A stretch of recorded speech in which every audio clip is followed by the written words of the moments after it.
nagdiwa po tayo ng luya kasi ang supo bukas ay lugaw. Ngayon, ano natin kay Ganda, kung marunong siya gumamit nito pang, ang tawag ito? Garlic slice. Lato-lato. Lato-lato yan, ma'am. Lato-lato. Awal yan. Lato-lato. Ang galing naman ng lato-lato.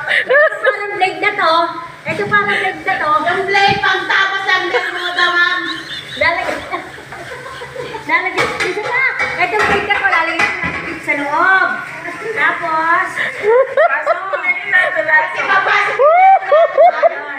Nakapasok na? siyempre ipapatry po natin kay Ganda. Kung marunong siya. Okay. Kung marunong siya, lato-lato.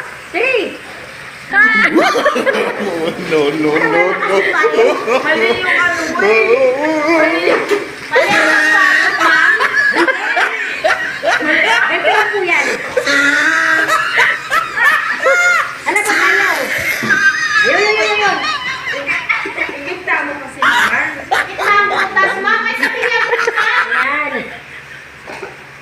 Pumasinin pala, ma'am. Pasensya na po kayo kasi mga 20 or 15 years na po kami ginagamit itong Joshua, paano mo ano itong pa? lato-lato? Joshua!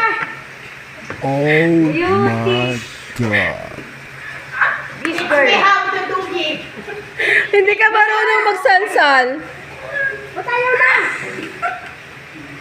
Kaya po, nasira na po nila. Magbabayad sila. Hindi mo sinod doon. Oh my goodness. Hindi niya sinod doon, no, sa loob. Tignan Yan. mo. Yan. Oh, yung ginger natin, kaya pala hindi siya mapasok kasi Kasi, ang ginawa mo, dapat nilagay mo muna. okay. Ano? Chincher? Dapat yung ginger. Nilagay mo muna. Ay, nako.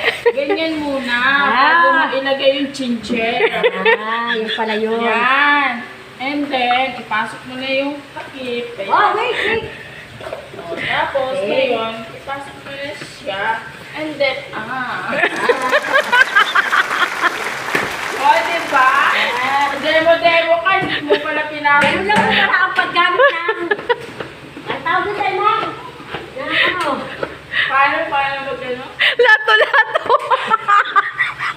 Paano mag Ang problema po, hindi ko po alam kung anong tawag dito. Tawag yan, gingerbread.